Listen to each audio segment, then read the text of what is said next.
Hello students, welcome to Mr. Margarin and Mr. Walter's flipped lesson. Alrighty, students, welcome back from break. This unit, we're going to talk about the age of absolutism, and in particular, absolutism in Spain. Now, the age of absolutism kind of comes directly after these big superpower European countries were exploring. And this is kind of what the map actually looked like during this time period. And you can see that you can still make out Spain, you can make out France and England and Portugal, but Italy, the German regions, they're a bunch of micronations or smaller regions that are controlled by a king or maybe like a lord, and they don't really have complete control over a whole country. Here you guys can see Italy still divided into the city-states. Germany, just a hot mess of existence here. France, England, Spain, and Portugal are the countries we know them today, and those are the countries that we're going to focus on. In particular, Spain.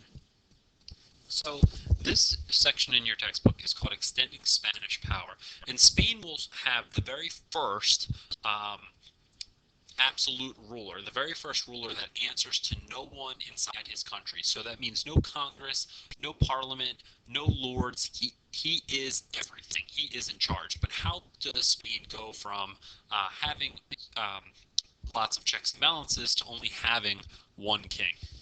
All right, well, the story of Spain begins in the 1500s, where Spain is no longer a feudal society. All right, because of something that happens in the 1400s, that's right, you guessed it, Christopher Columbus's voyage to the New World, he brings back all these goods from the New World to Spain. As a result, Spain is going to become a lot wealthier. They're going to become a lot more powerful.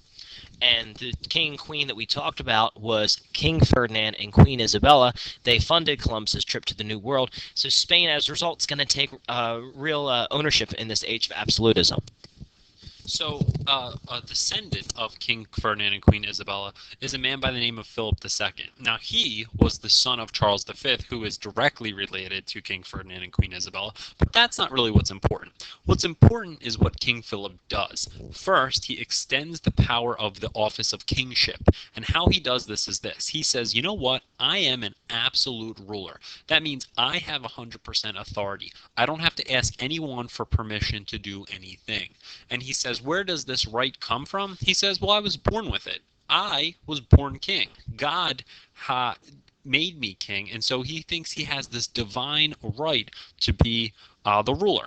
And students, remember, you can't understand the whole rest of this unit if you don't understand absolute monarch and divine right.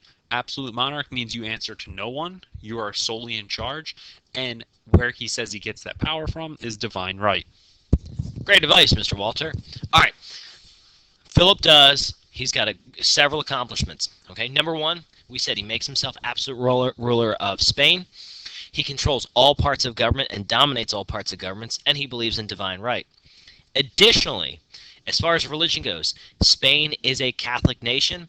He supports the Catholic Reformation. Okay, he stops any Catholics from converting to Protestantism, and he persecutes any Protestants that are in Spain. As far as the arts go, okay, that idea of Renaissance is still going on. Philip II supports the arts and commerce and learning. He sets up schools for science and mathematics, and he also encourages painters and writers to participate in the culture. Lastly, when we talk about wars, and this will be Philip and also his descendants, they're going to build a very strong navy. Remember, if you control the seas at this time period, you have a lot of power. And in 1571, the Spanish Navy will defeat the Ottoman Empire on the sea, and they will be the undisputed powerhouse of the world for a very short period of time. As you can see, though, the English Navy will defeat Spain in 1588 and will then take over as being more powerful on the sea. But for a short period of time, Philip is an absolute ruler in his country, and because of the riches coming in from the New World, Spain itself is a world power. All right, Spanish Empire didn't last too long. Okay, Philip II's reign was brought down because he spent way too much money, which is what we call deficit spending. All right, he relied too much on gold and silver from the American colonies, which a lot of people thought would be there forever, that they could just rely on gold constantly coming in, and eventually that does run out. Thanks, Mr. Walter. Okay. He spends so much time focusing on topics abroad, he neglects his citizens at home. And as a result, the middle class, it's always the middle class that's getting duped here. The middle class felt they were being taxed too much, and soon Philip II lost support within his government. And that concludes the extension of Spanish power. If you feel that we've gone too quickly, you can watch this video again. Be sure to complete your Flip Classroom guide with your packets, and you want to read this section in your textbook.